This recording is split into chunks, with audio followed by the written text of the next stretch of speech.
viewers, welcome to Tech It Works educational channel. Please like, share, comment and subscribe to this channel. Today's topic would be database. A database is a collection of information which can be easily accessible, manageable and updated as and when needed. Let us take an example of a school. The school has information of students, teaching staff and the related information. Let us take an example of a student information. It contains personal data, class which is studying, attendance, information about the progress in each class. Teacher information will contain personal data, number of subject teacher teaches, attendance and salary information of the teacher.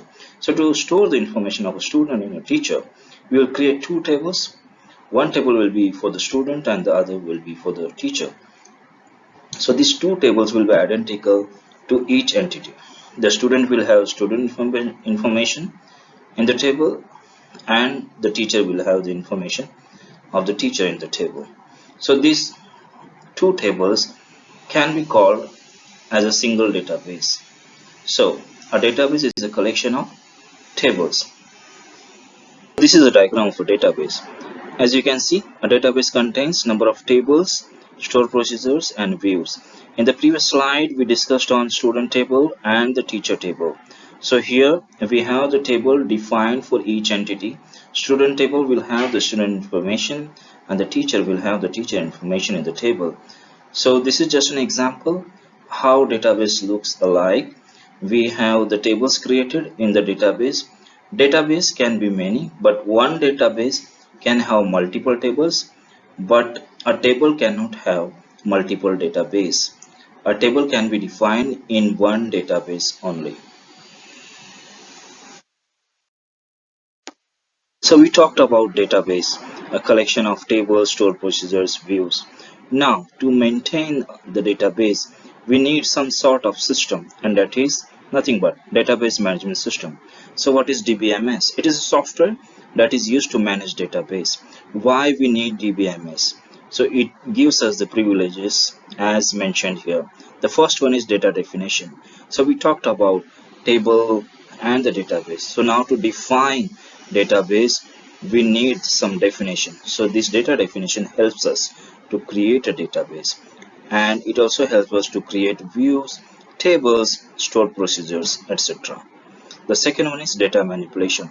As we have created tables, stored procedures, views, etc. Now to insert the records into the table, this data manipulation helps us. We can insert the records into the table, and after that, if you want to alter the information, we can alter means we can modify the information, or we can delete the data stored into the table. Next one is data retrieval. So we have created a table database now, and in the data manipulation we have inserted the record and also modified, and we have deleted also. Now we want to retrieve some sort of data. So to retrieve the data, we have data retrieval. The last is administration. Administration is nothing but it is used for registering and monitoring users, maintain data integrity in the database, enforcing data security, dealing with concurrency control, monitoring performance and recovering information corrupted by unexpected failure. So this is DBMS. It provides data definition, data manipulation, data retrieval and administration. Till now we have discussed database and how the tables are stored into the database, and then we have discussed on the DBMS too. Now how do we create the table?